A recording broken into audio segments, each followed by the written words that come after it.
along with my co-host, Steve. We're going to give you political perspectives from both sides of the aisle. How are you doing today, Steve? I'm doing well, Wesley. It's nice to see you again. It's nice to see you too, man. We've been off for a minute. You guys blame it on me. Steve has been on my back. He said, you know what? We need to get back to work. I said, you're absolutely right, because I haven't been in here dragging you around for quite a while. So I'm going to go ahead and get back to it. You know, we got to get back leave it to a lefty to be dragging ass on something they want to do. I don't know about that one. 71% of GDP of the United States comes from the lefty counties. I mean, let's be honest here. Who's really dragging around here if we want to have that conversation? 71%. We'll 71% of what? Of the GDP of the United States of America comes from blue counties. Look it up. It's a fact. It says a lot. What about those guys over in? I'm not. That's because they don't know any better. That's because they don't know any better. Huh? I don't understand what that means. I'm gonna leave that alone. What do they mean? Who doesn't know any better? What do we say? I'll leave that alone. Counties. That they're producing most of the GDP of America? I don't know. Maybe they do know better. Maybe that means something. What about those guys in Arkansas? All those farmers right now, who I'm very much saddened that they're going through this. Honestly, Nebraska. It's Nebraska too. Arkansas is going through it as well. All these agricultural states are going through it, and that's not good for America. Don't get me wrong. However, these are the same people who voted for Trump, and now they're running into problems because of the tariffs and the prices rising, and their customers falling away from them, like China, who's not buying the soybeans like they're used to. Now these guys are going out of business. People are taking their own lives, which is not a good thing. You don't ever want to see people do that, especially over business, and it's just that's horrible. And that speaks volumes about people who don't truly understand business taking control of business. I don't think he does. When you sit back and we had the same problem last time. Why didn't you put something out there as like a stopgap measure before you did it? You knew this was going to happen again. We spent billions last time bailing these same people out, and you did nothing to even prevent it because you didn't care. But you know whose money you got back? I made you $900 million, didn't I? Got you back your money, didn't I, buddy? Got to have them in the White House. Those are your real friends. You don't care about us, the real people. But hey, let's go ahead and get on with the show. I didn't want to just grill you like that, but this is where we're going today. Cooking. You know what I'm saying? Let's go ahead and start. Cooking anything good. Hey, I know I'm cooking a Republican today. Oh, that was a good one right there. Hey, you've been waiting to say that one for a while because it's not been good for you for the last few times. I just made that one. He's gotten me a few times. He has. I ain't gonna say he has it. I mean, right now I'm on a roll. All right now, but you guys would have heard us talking. You guys would have heard us talking previous. He had some good ones. I mean, it'd be impossible for him to play it like he played it when he said it before, but he has some really good ones. I ain't gonna talk down too much. Trump plays down possible regime change in Venezuela. U.S. deploys stealth fighter jets. The United States is not talking about regime change in Venezuela, President Trump said on Friday, as the United States ordered an additional 10 stealth fighter jets to the military buildup in the Caribbean. We're not talking about that, but we are talking about the fact that you had an election, which was a very strange election, to put it mildly, Trump said, referring to the contested 2024 election. The Venezuelan government says President Nicolas Maduro won. Trump had been asked by reporters about a claim Maduro has made this week that the United States was seeking regime change through military threat. The government of the United States should abandon its plan of violent regime change in Venezuela and all of Latin America and respect sovereignty, the right to peace, to independence, Maduro said on state television. I respect Trump. None of the differences we've had can lead to military conflict, Maduro added. Venezuela has always been willing to converse, to dialogue. Trump demonstrated his new approach to fighting the war on drugs with U.S. military strike on Tuesday that killed 11 people and sank a boat from Venezuela, which Trump said was transporting illegal narcotics. So let me ask you this question. Let's start off with the whole sinking of this boat that, you know, even though that's not the biggest part of this conversation, but let's start off with that. There was 11 people on board this boat who the government said that, hey, they were carrying drugs on the boat. Not sure how what information they had on that, or okay. So that right there, you just answered your own question. You don't know. You, Wesley, don't know what information that they had to say that they were smuggling drugs on that boat. As soon as you opened your mouth, you ruined your point. No, I don't think so at all. The fact is, I don't think so at all. The fact is, there is intelligence to say that there are drugs on that boat. Where? You have not seen. I haven't seen it. Okay, no one's seen it. It's not for public consumption. That's why. Okay, so do we Intel is not for public consumption, is it? Do we not? I mean, do we not live in a place where there's due process? When we talk about due process, basically the rule of law in this country, we don't have any of that. Okay, let's go back to Barack Obama killing a terrorist. Did he get due process? No. Which terrorist? A terrorist that we knew on a foreign soil, that we knew for sure that helped plan 9/11. Now we have people that are dealing drugs. We don't know. None of us. First of all, there's 11 people on a boat. You don't know who was on that boat. None of us do. Know that. We exactly. The military does. And that's the military does. And that's all that matters. How do you know? How do you know the military knows? How do you know? You don't. It doesn't matter to you if you know or not, right? Because it doesn't matter. So anybody could be carrying drugs. If they say the person's carrying drugs, they're carrying drugs. How many times has the military lied to us? What about COINTELPRO when they brought the CIA and everybody else brought drugs in to our communities in America here and sold us drugs? It was good enough, right? Because we don't know any better. But but Wesley, again, you and I are not going to see that intel. Okay, you and I are not going to see why didn't they just secure them? That are going to show why they did that. Wouldn't it have been smarter for them? Okay, they could have caught him. Okay, you know who the one guy is who's saying Maduro is a part of the drug, at least what I hear is, I think it's one of Chapo's sons, right? He's the one who's like pointing the finger now because he's probably got all this time. Like, he probably knows.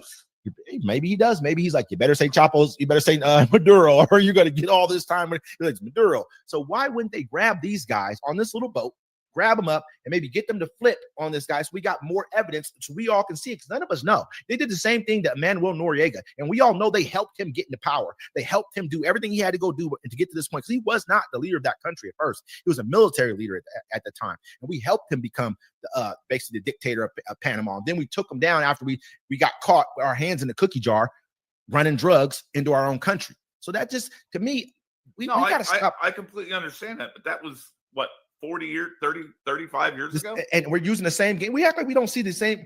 Does history not repeat itself with game? They do the same thing over and over again. We don't watch the same thing repeat itself over and over again. It's the same process. Yeah. He's doing his drugs over there. Now we go take it. Do you think we're going into and so now you're complaining about it. Do you think now it's a problem? What is a problem? Now it's a problem that we're trying to take down drug cartels. Now it's a problem. It's a problem when we both know, I know, that they don't care anything about Nicolas. If they cared about drug cartels, they'd be stopping the ones that are in Mexico. They'd be stopping the ones they are trying to stop those that are in Mexico. They'd be stopping the ones that are in Colombia and every other country that's out there. They don't care about that. We know why they're going into Venezuela. Why are they going into Venezuela? Tell me why. It's drugs, right? Drugs. Oh, yeah. If you have an informant saying that Maduro's in on it, well, then why not do it? Let's go ahead and tell our audience who has the most known oil reserves in the entire world. Most people will think that it's Saudi Arabia. Most people will think it's prior to us going live. You just got done saying that Venezuela does not. No, I said they do. I know. I said they do have the most known oil reserve. That's not what I said. I did not say that. You said they're not pumping it out. That's different. That's two separate issues. To have the most known oil reserves in the world, that's fine. And Saudi Arabia does not pump out the most oil either. You know, the United States, we pump more oil than anyone else. You have a regime there that doesn't have free and fair elections. Because it's run by a damn dictator. We just it's the guy who you have in power said we don't have free and fair elections here. Well, it's true because you had Hillary Clinton say the same thing. I don't know about true. That. Yes. I mean, yes. Like, I don't know what she said. I don't know what she said. I don't know. I said that Hillary. You couldn't wait to come back saying. I don't know. Hillary Clinton said we don't have free and fair elections in this country. I've never heard her say that. She was cheated out of being president. That doesn't mean it wasn't a free and fair election. That means that she probably felt that Russia colluded with Trump to help push people's minds or whatever. I don't know what she said. We all know about that. Listen, I am not going to defend Hillary Clinton saying that someone cheated her out of 2016. I think she lost. I voted for her. At the time, I said, you need to go ahead and concede. The same night when she was getting whooped on and they're losing state by state, I said the same thing. 2024, I said the same thing when Trump won then. 2020, I said the same thing when Biden won, that he won the election. I am not one of those people who's election deniers. I'm just not one of those people. I've never been that. So I'm not going to sit back and act like, if the person who's sitting in our office is saying that we don't have free and fair elections, how are we going to sit back and be mad at another country who's saying they don't either? Putin doesn't. He wins the election every year by like 90. He gets 90% of the vote. We know that, but we can't take him out. Oh, we can't take him. Because guess what's going to happen? So we take out. You can't take out Putin because that's going to start World War III. We take out who we can take out. If you take out Maduro, it's a different story. And I've said more than once. I've said more than once with you and DMAC. I said it's past time that we go in there and we get a real election in Venezuela. Period. I'm not saying you go out and kill him. How do you get a real and free election? Take him out of power. No, but that doesn't mean a real and free election is going to happen. That means an election that we're propping someone up, putting them in power. You know what that means. You know what that means. Okay, so if we go in and we take over, they're going to get a free and fair election. They're going to get an American free and fair election. That's what they're going to get in their country. Get something better than what they have now, right? This is what I'm going to say right now. I'm going to be honest with you. I'm not against Maduro in his country. I'm not against what he's doing. I wasn't against the way Hugo Chavez in his country. I think they just went about it the wrong way. I think they went about what they did the wrong way. If you look at the way Saudi Arabia killing their enemies, that's the right way, right? I think we've all done that. I think every country's done that, killed their enemies in order to take power and do whatever they had to do. I don't think he killed his enemy. He won in an election. Hugo Chavez won in an election. That's how he won. He just changed the whole thing. What did he do to the people that were against him? I can't say. I don't know. He won. Look it up. He was a military leader. He was like a military guy in that country. Then he ran on a socialist agenda and he won. That's what happened. I'm not sure. In the meantime, he also had his detractors killed. It happens a lot of places. I'm not trying to say that. I'm not defending him. All I'm saying is they voted for him. He became president of that country. Later on, trying to pretty much turn into sort of a quasi dictator, sank their economy. You know what I mean? It is what happened.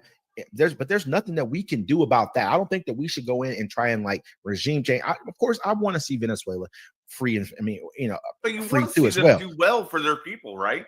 And the only way to do that is to change the leadership there. Yeah, but that goes for every because right now, are they not suffering there? Are they not suffering? Are those people in Venezuela suffering? Yes or no? Do you think that we should have sanctions on Venezuela? Can we not help them to get better? To be more prosperous. So all of a sudden now are the people in Ukraine suffering? Are the people in Gaza suffering?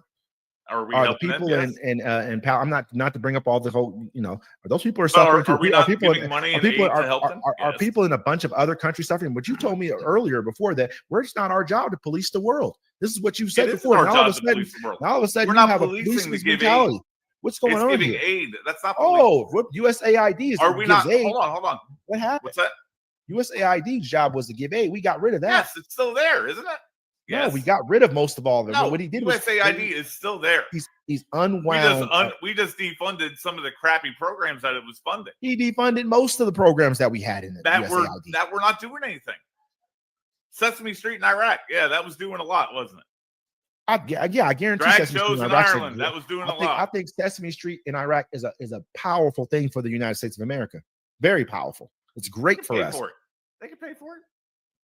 Well, why are they going to pay for American propaganda? Why are they going to pay for it? Do we not have enough problems here at home that we can't pay for? Correct. It's American propaganda. I'm not going to. Sesame Street in Iraq probably cost us what, $5 million, $10 million. Oh my God, $10 million. So that money we're a $30 trillion economy. Come on. That money can be used here in this country. Correct. Yeah, so could the money that we use to blow up that little boat with 11 people on it. That money could be used in a number of different ways as well. Why are we doing that? We have plenty of problems here that we need to deal with first. You just said we should be doing that just now. Which one is it? I said let's go ahead. You just said let's go get rid of Venezuela's guy and give them. That's going to cost how much money that's going to cost us to do all that. That doesn't just happen. You don't know who's going to take over. It could be another military leader who has the power of the military. We have to be in there. It's going to cost us hundreds of billions of dollars to do something like that. It costs us a lot of money to take over, to do regime change. You know that, right? Takes one bomb. And you really believe one bomb. That's what George Bush thought, didn't he? When he talked about walking in, we thought about going Obama thought too. And they'll cheer us. No, Obama never invaded any country at all. Who did he invade? Tell him. No, he killed plenty of people. Yeah, because he was in a war. He shot missiles in Syria. killed people in Syria. He was in a war. He walked into What war was he in? Afghanistan. Iraq. Bigger than Afghanistan. We were out of Iraq. We got out of Iraq. What year did we get out of Iraq?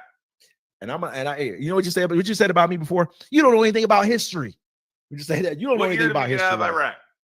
I can't. It was probably like 2000. It was like well after. I think Obama may have gotten us out. It may have been Trump or somewhere around there. It was well after Obama. It was like 2000. I don't know. I can't say the year, but he walked in. There were still insurgencies going on when he became president. You know what I mean? Like still that happening in that country. So Bush walked out of office. Iraq was still blazing. Look it up. It's a fact. Oh no, I am. You know what I mean? But all I'm saying is he never started a war. Let's get back to Venezuela. Get back when you get 2014. Oh, so when did he leave office? 2016. Yeah. So I mean, he's the one who ended Iraq war, got us out of there. I mean, because no one else did. We were in there for what? Almost 9 years, almost 11 years. Yeah, go ahead, start something like that over in Venezuela. That'd be great for the whole region. That'd be smart for us to do. They could leak over, take out Maduro. I'm not saying it would take that long, but the reason it didn't take that long to take out Saddam I'm not Hussein. Even saying you they killed Saddam Hussein in 2003. What I'm saying is you can go in and prop up. You can go in and prop up other people in that country. So what is this called now? This is called this is somewhat of kind of like imperialism type things. No, that's not imperialism. Imperialism is taking over the country. We're not taking over anything. That's pretty much what you're doing. When you prop up a figurehead leader, are we going to? Okay, let me say this. So France did not run Chad, Niger. Do we not support people in other countries? Yes, all the time. We Absolutely, support other leaders in other countries supporting all the time people, but actually going in and putting them in power. That's not that. Now I'm not saying putting them in power. I said prop somebody up to go run against Maduro and actually have a free and fair election to where he gets taken out of office. How do you do that? Is that a problem? I don't see a problem. It sounds like a bad plan because there's no way. If he's having not free and fair elections right now, like you say. If that's not happening right now, doesn't matter. We had a guy who we gave him $30 billion of Nicolas Maduro's money. Remember the other guy's name was like Juan something. I forget his name, like Julio, something like that. This is a decent looking guy. Gave him $30 billion. You know what Maduro did? Ran him out the country. Get out of here. Yeah, just like the other woman who ran with the guy who they said the older gentleman. Yeah. They made sure she couldn't run either. So there's no one we can go and prop up. You have to, if you're going to do this, you have to get rid of him. And now you have no one in power because now the military, either you got military leaders who are going to say, we're not going to follow behind who you tell us to follow behind. They can act like they're going to. As soon as we leave, what? Anarchy, war. You're not think they're going to have other foreign actors coming in here? China just put $1 billion into the oil industry over there. You think they're not going to be planning that too? And also Russia, other countries not going to be trying to back. Come on. That's a power vacuum waiting to happen. Same thing we did over in Iraq. It's a bad plan. All I'm saying is there's a better way to go about it. We're taking Venezuela right now. It's all about oil. It has nothing to do with drugs. And we're going to have ourselves a problem trying to open up this can of worms. If he's only going to be in office for allegedly 3 more years or whatever he got going on, what's going to happen when he leaves? Well, here's the other issue. You're saying China is now in there and getting the oil, right? Yeah. They're yeah. So are we too little too late? We let the Biden administration let China go in there? No, I think take over. It was back in Biden. I'm not mistaken. It was back in Biden's term that they started going over there. It didn't happen overnight. This is what I'm saying. Shit like that doesn't happen overnight.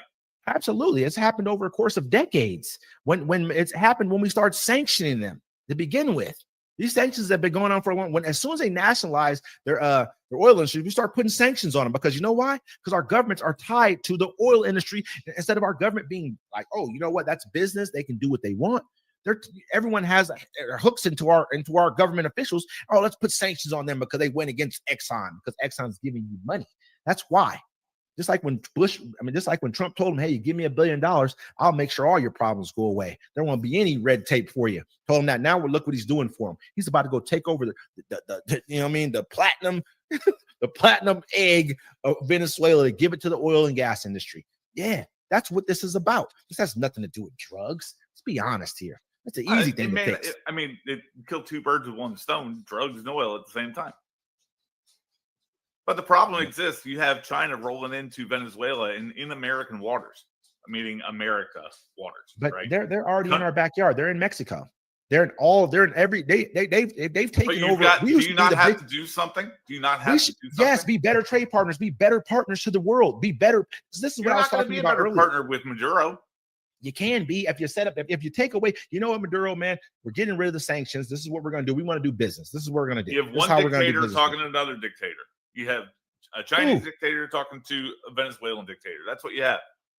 Of course, they're going to like each other. If they're in my backyard, because I'm going to like you too. If you're not putting all the sanctions on me, doing things against me, trying to usurp me as being leader, I'm going to like you better as well. If you sit back and you respect me as who I am, you know what? We have to do that to help get rid of him.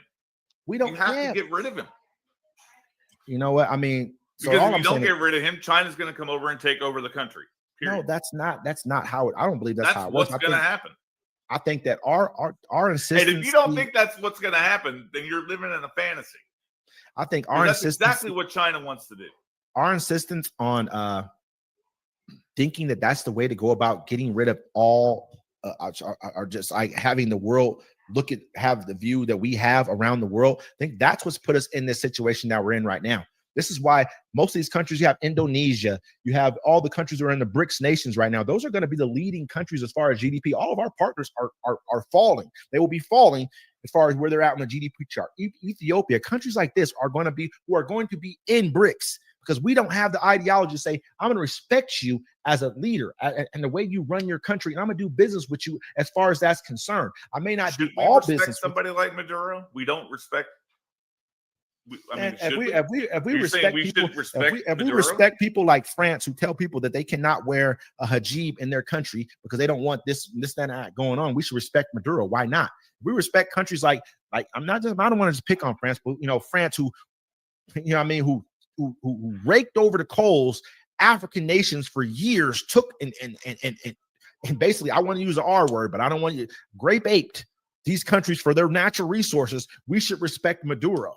There's a lot of things that we should not respect in countries that we do business with around the world, but we take it and we respect it, right?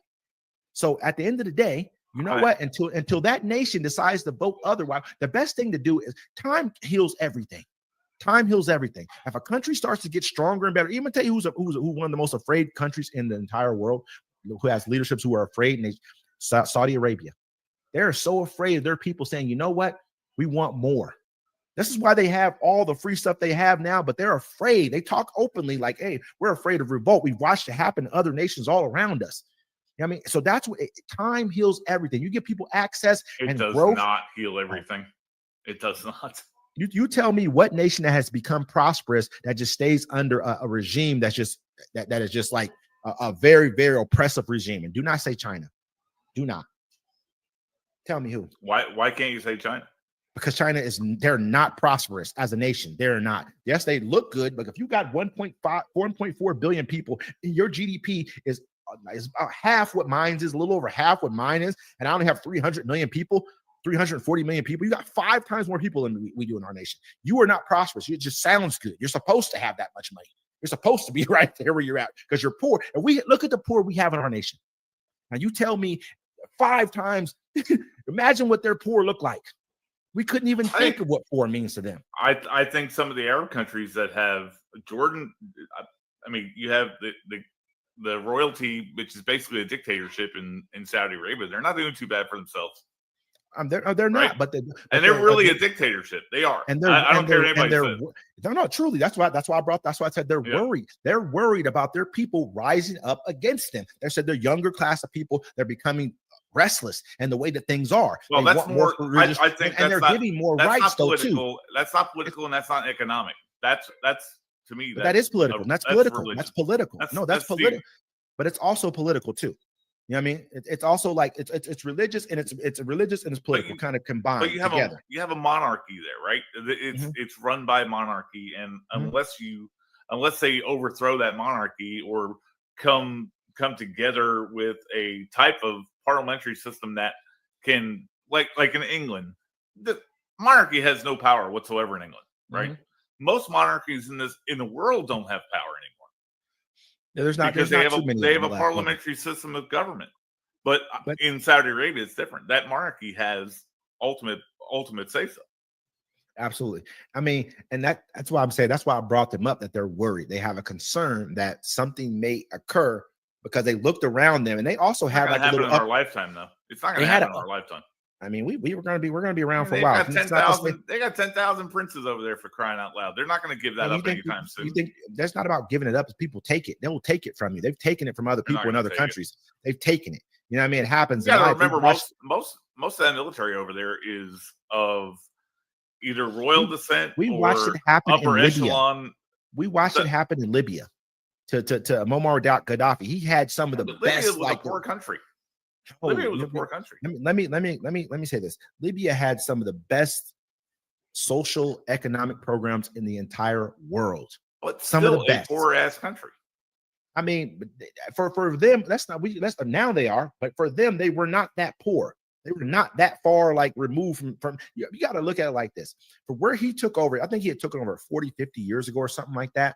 At the time, whenever he took it over that long ago, from where he came from where they were to where he came, they were not that poor of a nation. They were doing well for themselves. If you had a problem that they could not deal with medically in your country, he would fly you for free to the other. That's not a poor country. To another country to get that taken care of for you. When you became married, he gave you a dowry and he gave you an apartment.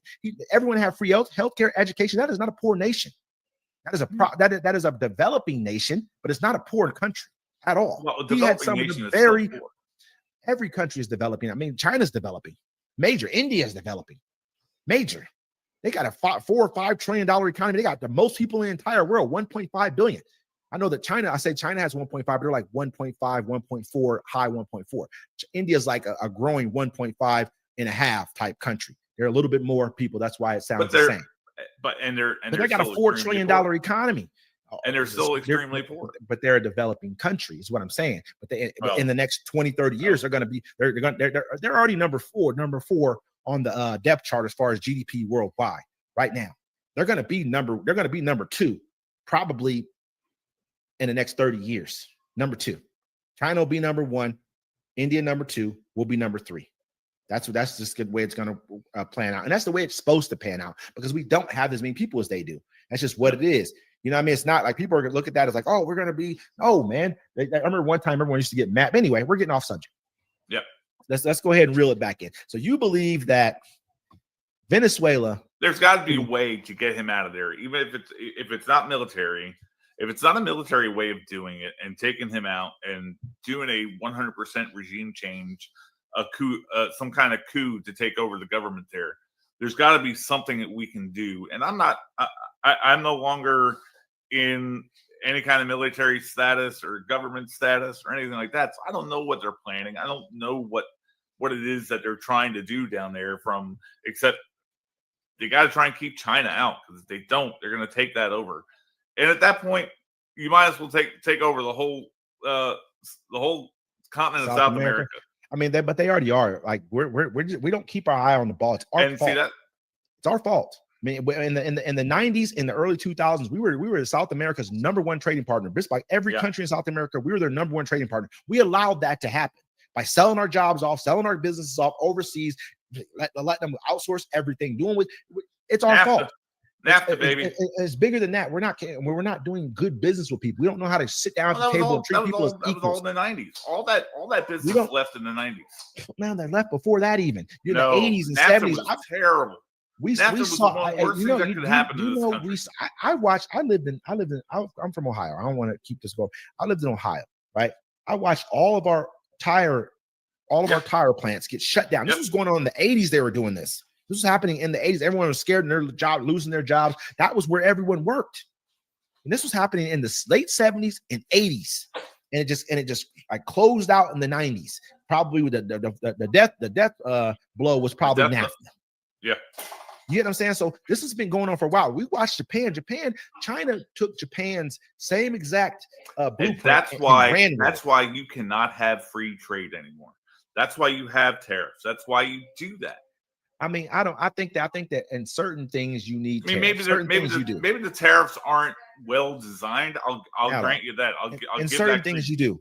In certain things you cannot have free trade. You can't allow free trade. like you said, you can't allow a country to just make to subsidize all of their solar panels and all their steel and all of their electric vehicles so they can just run yours into the ground and they can take over the world market. You can't allow that. That just can't happen. But at the same time, you'll never be. That's been happening. I know, but you cannot beat China when it comes to I can make everyone here work for 12 cents an hour. They don't pay anybody a damn living wage over there. That's not our fault. We don't know if it's a living wage or not because we don't live there. Living wages for them is different than us. So I can go, listen, well, I'm just saying I can go right now outside where I'm at right now and find breakfast for $2-3. Not outside exactly here where I'm at, but if I go out a little bit. Find what? I can go find breakfast for $2 or $3. Oh. Yeah. Breakfast. A whole entire breakfast for $2. Like, you know what I mean? Good sized breakfast for $2 or $3. So a living wage for them is different than us. Like they got mad at Beyonce for, they're making her jeans for $1 or whatever an hour. Yeah. You know what I mean? Because in their country, things are cheaper. Rents, you can go pay $200 in rent if you live up here or $150 in rent. If you live way over there, where most of the people who don't make as much money live, that's a little different situation. So we can't say that it's not a livable wage for them because we don't know what that is. Yeah. You get what I'm saying? No, I get that. I mean, I understand it. But again, you've seen video and pictures of the people that live over there, and they're not living high on the hog, Wesley. It's going to take a while. I mean, that's a developing nation. It's going to take a while. You got to remember where we used to live at. I mean, as being Americans, you saw those soup lines. You saw how America, where we came from developing, where we kind of came from at that point in time. It takes time. What is it called? Our industrial revolution. That's what they're going through. And really, in reality, that's what they're going through right now. They're going through what we went through in 1919, 1920, in the early 1900s. That's what they're going to at this point in time. They're going to go through a lot worse things. They're going to have. And this is probably for another topic. But that's why I think unions in this country hurt business. That's tough. Because that's tough one to say right there. Well, and I know a lot of union workers. I grew up in Pennsylvania, so I mean, a lot of steel workers up there and auto workers and coal miners and stuff like that. They were all unionized up there, but at the same time, they want more from the companies, which therefore drives prices up. You're not going to get that in China because the people are afraid to get killed over there. If they try and rise up, they get killed. But you got to remember, like I said before, too, though, we went through a time where that would happen to us, too. Remember, they used to send in the Pinkertons and all kind of people when they killed American workers. This happened in our country. So but then they unionized. Exactly. Now it's hurt us over the years. So if you look at the same thing I'm saying, this is why I'm saying what I said about China. They're going through a period that we went through. So they're going to go through the tough times we went through as well. They had their Tiananmen Square. They'll go through it again. They'll go through when everyone in their country wants free healthcare. They'll go through when their country wants food that's, better for them. They want better opportunities. They're going to go through this stuff. It's going to happen. China's not going to have. But they don't have the people that can. They're not going to have they have a gigantic population that don't want Xi Jinping to be in power. But yet they're so afraid of him, they're not going to do anything to go against. Tiananmen Square was nice. It was a great rise up. A lot of people died. They were trying to get communism out of there, but they're just too powerful. Listen, they're happy right now. We got to remember. I'm not gonna say that I don't know the how Chinese happy people. This is what I'm gonna say. This is gonna tell you that their government they're not afraid of their government. This is what I'm gonna tell you why right here. If they were afraid of their government, the government didn't have to worry about them. They wouldn't have ghost towns. They wouldn't be building huge towns with a whole bunch of buildings that no one lives in, building fields and fields and fields of solar power where no one, you know what they're doing that for? To keep people working, to keep them complacent, to keep them happy. If they didn't care about you, they could have banked that money and invested it somewhere else and said, starve. We don't care about you at all. They're worried about their people. So they continue to build. Starving. All I'm saying is we got people over here starving too. What I'm saying though, but the vast majority of people are like, oh, okay, we'll settle right now. I mean, we're good. If you can keep the most of the people, it's good. Okay. If you keep a few people with a couple of nice bags and other people looking to say, oh, okay, I might be able to get that bag if I keep on working. You know what I mean? You know what I mean? You know what I'm saying? But all I'm saying is that tells you that there's fear because other people, you think Saddam Hussein's going to build a ghost town? He's like, nah, I ain't building a ghost town. I'm about to put that money and get me a gold toilet.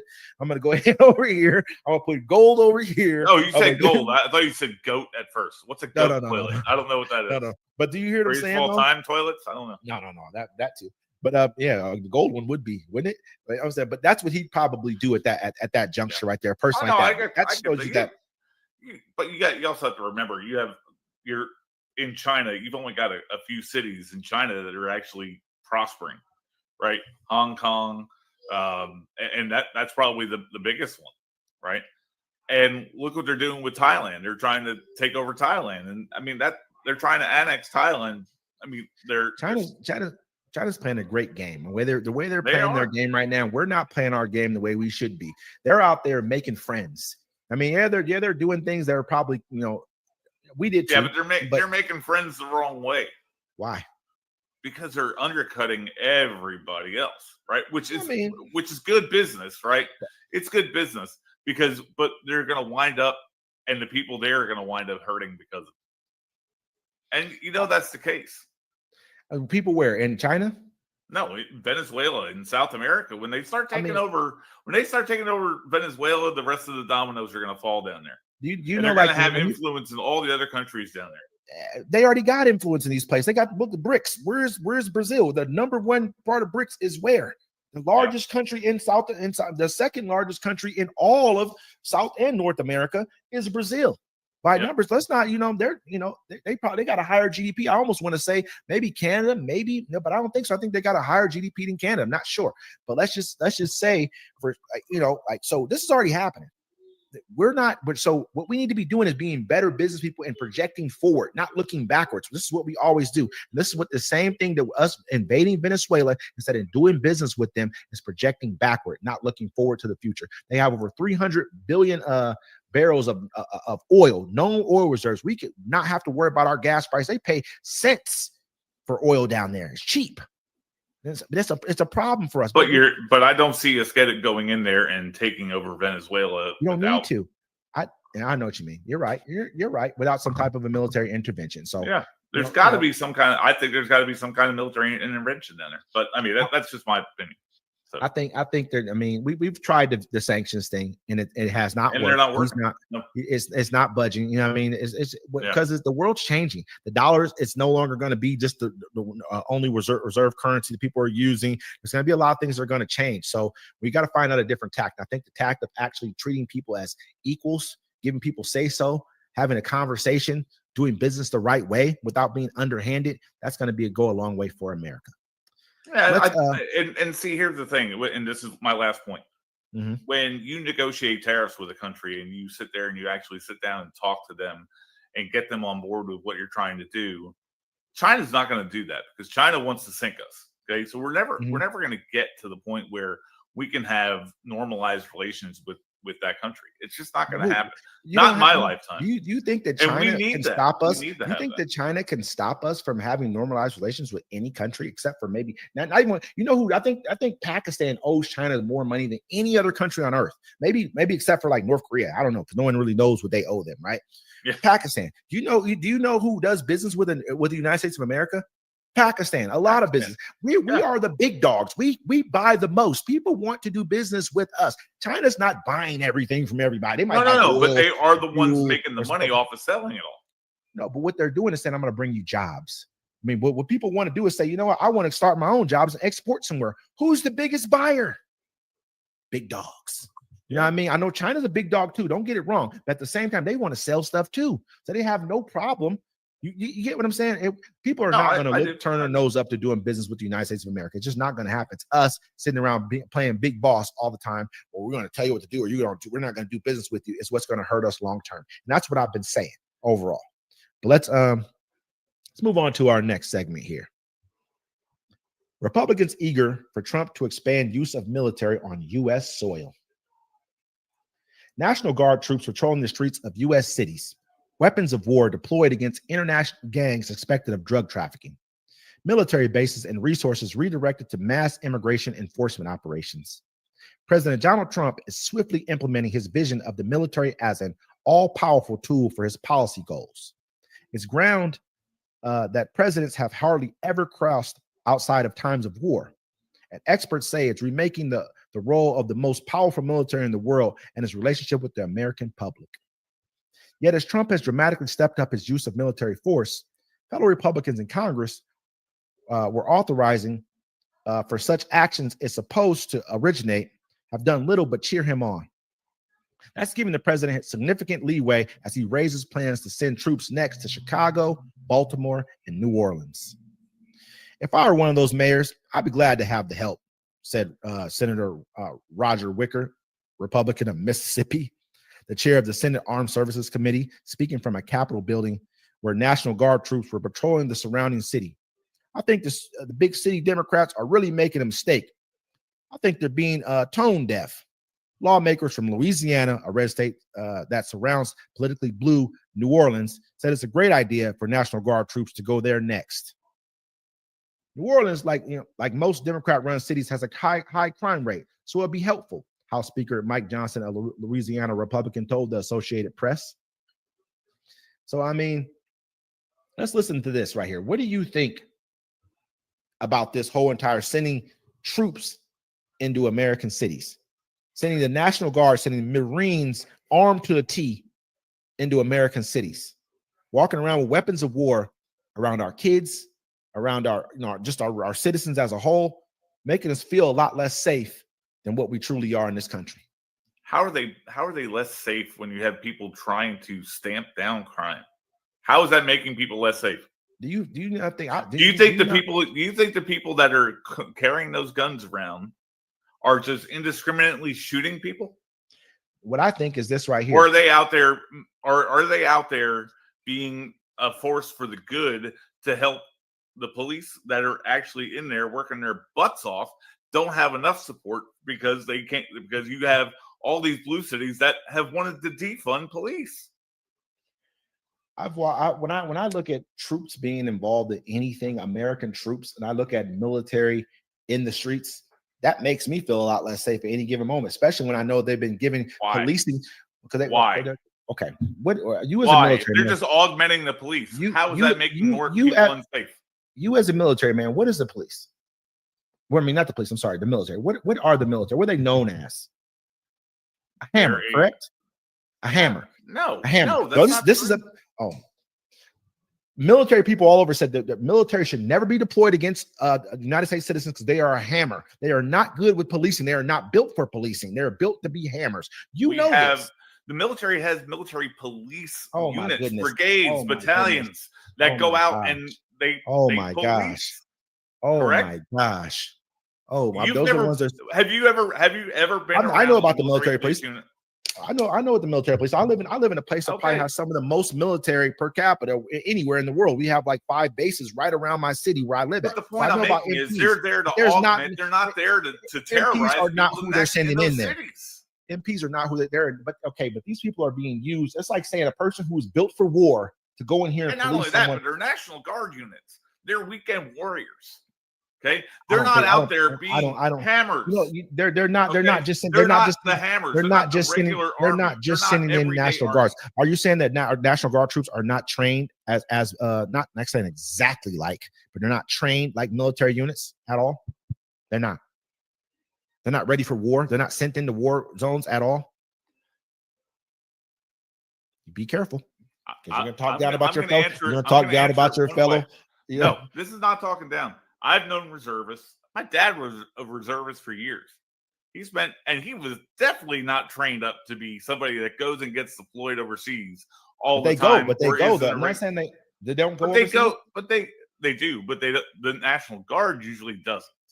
Right? The National Guard usually stays home. That's what they're National Guard for. They don't deploy them in war zones. They get deployed. They get deployed sometimes. I'm not going to say that they don't. But are they trained up like the way a regular 9-to-5 Army person is? No, they're not. They don't get all the schooling and the training that the regular Army gets. Well, they're trained to be police officers, not military. Not trained with the weapons of war. Not trained. They're trained to use handguns. Then, right? Only handguns, like yes, a cop. They're trained to do that. They're trained to use weapons, handguns, and to know how to operate military vehicles, military equipment. They know how. Yes. That's what they're trained for. Correct. Yes. That's all I'm saying. Yes. So people do. So why are they not? Why is it wrong to augment the police? What I'm saying is, if crime rates, it'd be like if we had like total, like it was just out of control. Oh my God, the city's burning, things of that nature. Yeah, maybe send them in to help bring it back into order. But this is the United States of America. Freedom comes with a price. Anything that you do is going to come with a price. Our freedom, the fact that I can say, you know what, you're wrong. president of the United States, this, that, and the third, and not be handcuffed and taken away from my rights. That's okay, a right. So why are we wanting to defund police departments in these blue cities? Answer that question. Why? They already have a tough enough job as so is it. So you want to bring social workers into a gang violence zone where people are getting shot every damn weekend? Where is the logic in that? When you're watching police killings go up, because some of these police officers are not built for certain situations. They're killing people who are mentally ill. They're killing people who are mentally ill. Earlier, let's talk about percentage of police killings. Okay, it's low. It's low. I'm not going to say it's low, but all I'm saying it doesn't matter. If you're low, and you know it's low. A police officer has a duty to not kill, not walk in and kill first. And we see it happen a lot. It doesn't happen all the time. Don't get me wrong. There's lots of police interactions that end peacefully. That's not what I'm saying. 99% of them do. But they have a duty because of the power that's vested in them. You are going to have some bad apples. A lot of them. It's not just bad apples. You have a lot of them. You have entire police force. Have a lot of bad apples. Yeah, you do. I think this is how I look at police force. Most of them, our police force is a gang. That is a form of a gang. In my eyes, they just are. They will all come together and coalesce together and tell the same story together because if something goes wrong. I've watched them do it. I've watched a person get beat and no one says anything about it. That is a shameful remark. That's a fact. That you are generalizing police. Do you see how many police forces have been, not under this administration, of course, because they don't want to do this, have been taken down because they are corrupt? Through and through. You act like we don't. This is, to me, it happens, but it's a low percentage. No, man, no. It's police abuse power every day. A lot of them, most of all of them do. I say this. They say absolutely. They say power corrupts, but absolute power corrupts absolute. Whatever, you know what I'm talking about. Yes. That is a fact of what policemen is. So that's not that does not happen. That is not a regular occurrence. Yeah, I'm gonna tell you right now. It's very much a regular. That is overgeneralizing, and it is very much. But it's not though. I'm gonna tell you like this. Okay, you didn't answer my question. Why would you want to defund police? So this goes back into what I just said just now. So it's not about just defunding them. It's about when you take away most police stations, they're like, hey, buy me this over here. Well, they're not. It's not that I'm defunding you. It's I'm not gonna buy that. I'm gonna put it into social workers that may be able to go into situations that you're not built for. This situation right here, a parent calls and says, hey, my son's having some type of a mental breakdown. He's autistic or he's this. Don't send in the police there because they don't know how to deal with that. They're not going to talk him down. Let's go ahead and send them into a gang violence area and see what happens. Is that the scenario that I just spelled out? Social worker into a gang violence area? You know what? Yeah, I would. Tell you what I would do. Tell you what I would do. No, yes, I would. Because you wouldn't get anybody to go in there. We're not finished yet. We're not. Let me explain. Let me explain my viewpoint. Okay, exactly. I would. If it were someone who's saying my person here is having a mental breakdown, I would have the police go with them. But who would be dealing with that person would be a person who can talk to that person. Yes, there would be police presence there to make sure it doesn't go left. But this would be the person who deals with them first. Hey, who is this? What's going on here? What's happening here? Presence. No one said you don't. Defunding the police, you don't have the resources to send the police with that person. Defunding the police does not mean taking police officers off the street. It means that they don't get the you see that thing they had was like a military vehicle they had in New York. More. It's like the thing. This military vehicle cost millions of dollars. They brought it out during like the college protests. The first time they got to use it. Because it's not useful in the city. Exactly. This is what I'm saying. So why am I going to go spend $20 million on this? Oh my God! If it's never been used, you know what a deterrent is? Do you not know what a deterrent is? Listen, the only time I can bring this out, I was like, I got to bring this out. I was like, I got to bring this out for this college riot. This is not even a real college riot. This is the first time you got to ever use it. That's not being a deterrent. That means it's collecting dust. It's collecting dust in here. Oh, you're like, and you got to get it out there to show some force and get these people out of there. That's what they do. I couldn't wait. They flak jacketed up and everything else. These kids were in there just barricading themselves. They didn't have any weapons or anything. And you got guys up on top of that thing going, woo, woo, woo, woo. You know what I'm saying, though? But they went in there and they spent all this money. Pull over. Hey, they went in there and they spent all this money for no reason. The point of it is, man, is you're accepting something that you would never accept any other time, only because it's the party that you're good with is saying it. That's why. Listen, you would never accept this any other time. I love the fact that you're such a bleeding heart liberal. I get it. Okay, bleeding heart. But you cannot send a social worker into a gang scenario. You can't. They're not trained for that. But listen, this is where we're getting. Are you gonna have them packing?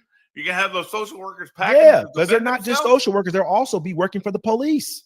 You'll also be an officer, but you'll just be built. This is who you are. This is what I'm saying. Though, first of all, you made a most generalized statement. Gang area. You think that just because everybody who lives there is not gang related? I'm not saying. You know what I'm saying? So you're not dealing with all gang people. An example, kind of like you had the example of putting out a vehicle over there to blah blah blah blah blah. But that was true. That's actually a true statement. That's what happened. Example.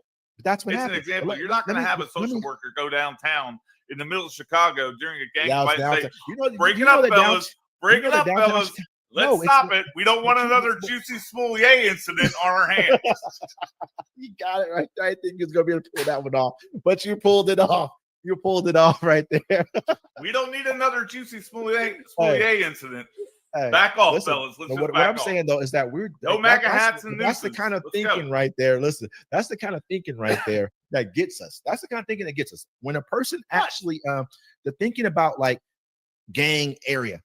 90% of people who live here are probably not a part of this gang. I'm not. So you're not dealing with an example. No, I understand what you're saying. No, let me just. Probably 10% of the crime that happens in a big city like Chicago. But the fact of the matter is, you can't have a social worker go in the middle of that. No, but they're not. If there's something going down, you need force. You're not. But you're not hearing what I'm saying. So this is not me saying I'm gonna send them into the call that's a shootout. You're making that assumption. I'm not. I said a lot of times when you have what happens is the police officers are dealing with problems that they're not built to deal with. The lady who was in her home and they came there and she was like, she said, "I'll rebuke you in the name of God, Jesus." And the dudes killed her. They were not built to deal with that situation. At all. They were not. They should not have been there alone. They should have had someone in there to talk to her first, because he was like, "You better not do that." And he blew her brains out. You saw it, just like I saw it. You know what I mean? They should not have been there alone. Someone should have been there to talk to her and be like, "Okay, we know she has mental issues. Let's talk." Yeah, this person can be a police officer and be trained to be a social worker first. But they also have people like that now.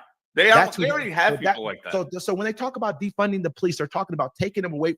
Like, they don't want weapons of war on the streets of America unless it has to be there. You have to have weapons of war because the people that are killing people and using weapons of war against their own citizens. The police officers don't walk around every day with weapons of war. I'm just saying, why am I going to sit here and buy a vehicle that's built for war on the streets of them, and then you never get to use it any other time? You know what I mean? That's what they're saying about defund. They don't want to put the defund does not mean take more police officers off the street. It means not buying things that you don't hire more. You're not going to. No, it doesn't mean that either. It doesn't mean. It means that let's not use this money for this. Let's use it for education. Let's use it for something different. Let's not put this money into, hey, we just need a bunch of stuff in here that we may never use.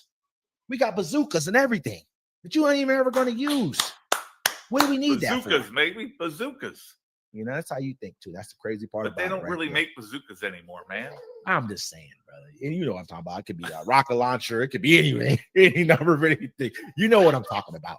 You know what I mean? I do. But the thing is, the realization is these troops are not on the ground to hurt people.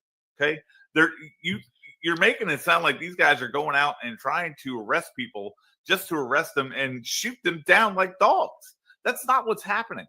They're going out there to augment the police, period, end of story.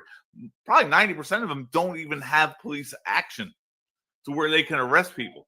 They got some of these people over here cleaning up the grounds and stuff like that, and then they take them off duty. I heard they get like, I think like 30 days. They get even a Bowser even said that it has worked in her city. You know what she said? She said there's a drastic reduction. She wants them out, but she's also grateful to have them there. You know what I'm going to say? You know, it's a very hard thing to do. Okay, this is a line that she has to toe. I watched her say this as well. This is a line that she has to toe. Oh, carjackings are down by like 90, 98%, 100%, whatever, right? Let me say this. So if I'm mayor, what I'm going to say, I want you out of here. This is a problem. You're the worst possible thing. No, what I also do know is that you can't, that's not a city anymore.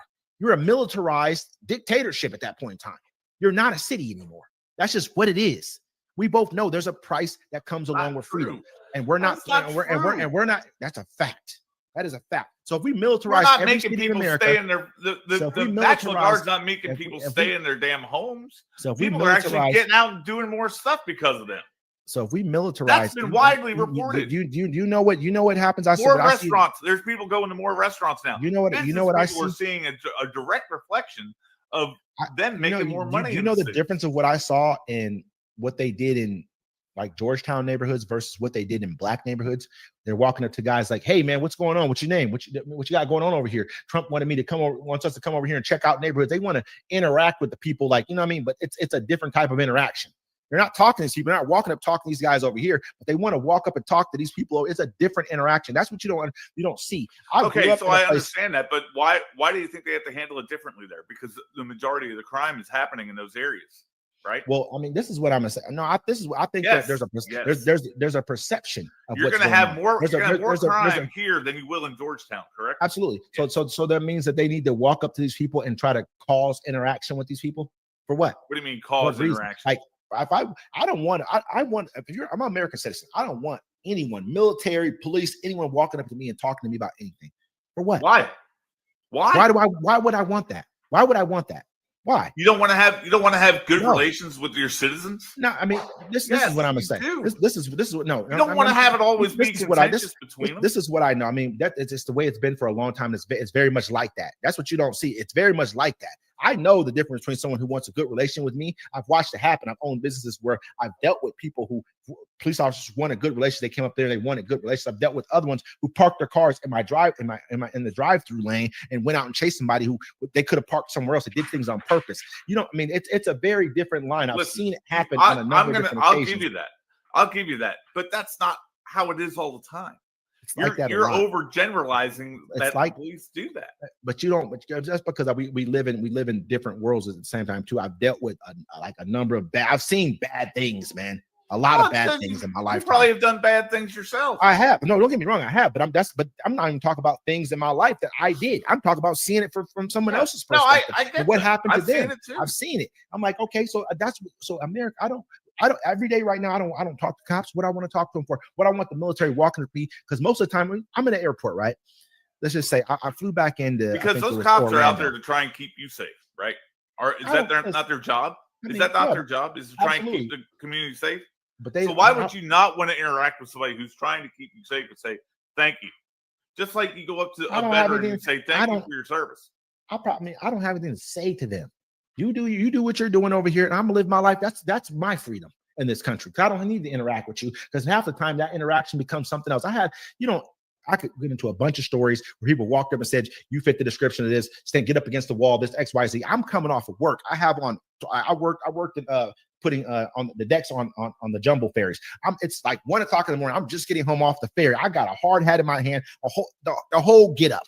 You know what I mean? I'm covered in like mud from, you know what I mean? It's not real mud, but it's like from the ground. The guy walks up, get up against the wall, this, that, and third. I fit the description of who. This is why I don't want interactions with them. I have nothing to talk to them about. I don't have that type of I don't want that rapport with you. There's been many other occasions that I could bring up and say, but it's okay. That's fine. I don't want that type of interaction with you. Don't come talking to me. I don't want to. I'm good with that. You do your job. I'll live my life, and I'm doing what I got to do.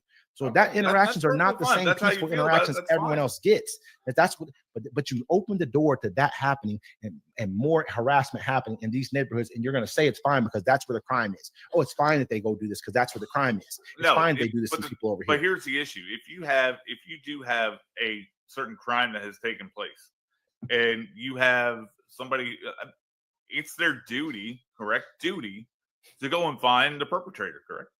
I'm not saying they're doing it. I'm not saying what they did to you was the right way to do it, but they have a way of doing things. You can't blame police for all your. No, I don't think you blame them, but I think you know what they got going on. There's been many other occasions. I know what's happening. They're not going to do that to this person, but they're going to do that to this person over here because they feel like they can. I've watched it happen many a time. So that's why I don't trust. You are going to have police that take it too far. Okay, you are going to have people that take it too far. But that's in every part of society. Absolutely. I mean, you just got done saying you're a business owner. You do what you have to make money as a business owner, even if you know it's not the right way, but you're allowed to do it. Correct?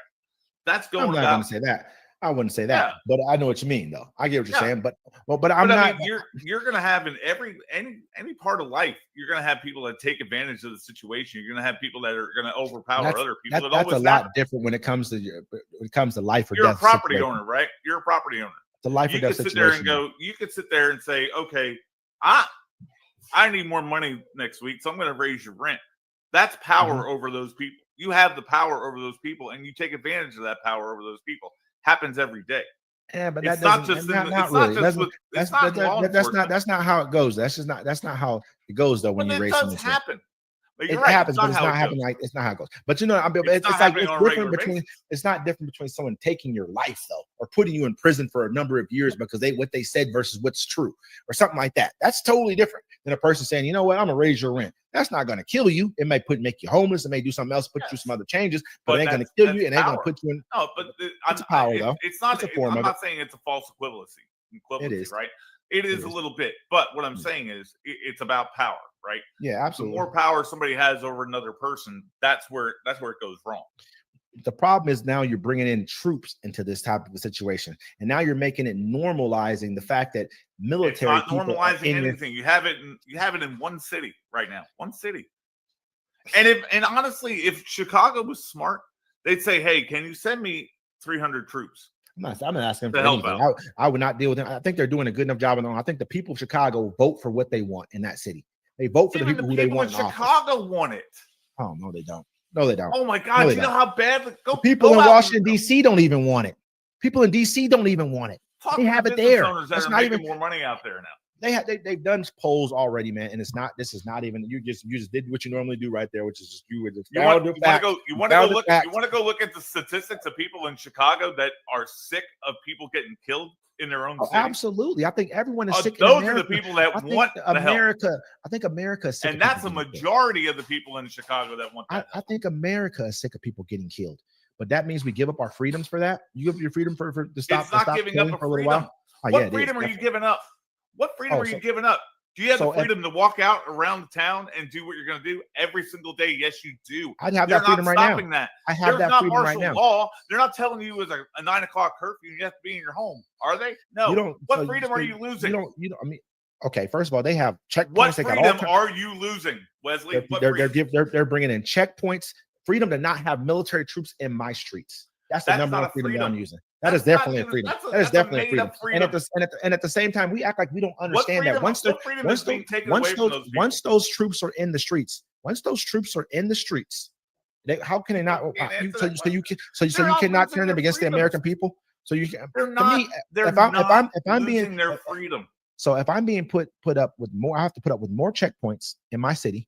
That's not a loss of some type of a freedom of just being able to move around like I want to, having to deal with more checkpoints, having to answer more questions, having to deal with someone who I don't want to. Do you know that now they have it so that ICE, this goes for federal troops or whoever they want to put in with ICE, can now basically say to people, you know what, we can stereotype you off of your color, off of what your appearance is, off your look. We can do that now. So that's not losing the freedom now. You act like you don't see like the all the connected dot things that happen here. We act like we don't understand that once you put troops in the streets, how easy is it to turn to martial law? Because you're used to having them there. Now all of a sudden curfew. Troops can just turn. You see how that's not a normal thing. That just couldn't happen. You are sitting there. It's a whataboutism. That's what. No, what about this? What about that? What if that? It's not happening. It's already happening. It's definitely already happening. We have troops in American streets right now. It's already happening. You just got done saying the police are like the military, right? You just got done saying that. I never said on the streets. I said like a gang. I said like a gang. It's different. I didn't say like the military. Separate. I said they try to buy weapons of war where they try to use military equipment, but they're not like the military at all. The police officers, and they were governed by certain laws. And then you bring in the military, they're not governed by those same laws. They are governed by the laws. No, they're not. Not the same ones as the police officers. Are they not governed by the same laws as every United States citizen? No, that's military. Yes. The military does not have the same. That military does not have the same laws as American citizens. They have rules of engagement. Rules of engagement are laws. Okay. But they're not the same. And they're more stringent. They're more stringent than the laws you live by on a daily basis. They're the same laws that got 1 million people killed, 1 million citizens killed in Iraq. Those are the same laws they have, the rules of engagement, right? Rules of engagement. Read them. I'm just telling you. I mean, this, I'm pretty sure it wasn't 1 million American citizens killed, by police officers. I'm pretty sure those rules of engagement are pretty loose over there in war zones. That's all I'm saying. But I just feel like this is just a step towards authoritarianism. This is what he's bringing to the table. No, it's not. 110%. And I don't see how you don't see that. But, you know what I mean? I don't see how you don't see troops in the streets as being leading towards dictatorship. I look at it as you're helping out a group of people that are undermanned, overworked. That's the way I look at it, and that's exactly what it is. Let's see where this goes. Underfunded, undermanned, overworked. Every city that they're naming is blue cities. Let's send them all into blue cities. Let's send them all undermanned, underpaid, overworked. Undermanned, underpaid, overworked. They're getting paid. A lot of these officers are making good money. They're getting all that overtime. They're making some good money out there. They're still not making anything compared to most people. Officers, they've got officers in California making hundreds of thousands of dollars. Hundreds of thousands of dollars. Cost of living there is probably a lot higher too. I mean, and it's probably you have to be pretty high up to make that much money as a police officer. No, it's a lot of them. They're getting a lot of overtime. That's what it is. Their overtime that they're getting is giving them. Yeah, but they're also being taxed 40% for that overtime. I won't say everybody is. California has some of the lowest tax rates amongst federal tax. Federal tax on overtime is 40%. Wow, I thought Trump was going to fix that. When he's supposed to do something about that? What, no overtime? Overtime? No tax on overtime. Don't he supposed to do that? No tax on tips. And no tax on overtime. He said that too. Okay, but I thought that was for certain that's for service people. I know. I mean, tax. I don't know why. Why would it change for service? You know what I'm saying? Like, tax on tips would be. I think tax on tips would be like more for that type of things. There's the most people service people who get tips more than everybody gets overtime too. Everyone works overtime though. Everyone does. I don't get paid for overtime because your salary. Yeah. So, exactly. It's different. Different ball game. So I mean, it matters if you work you work your 40, you work 60. But if I get a bonus throughout the year, that's taxed 40%. That's too bad. I don't like the way they hear. That's horrible to hear. The tax was way too bad. But you know what? That's just the way life is, man. And with that, I am your host, Wesley. This is your host, Steve. And this is Civil Discourse.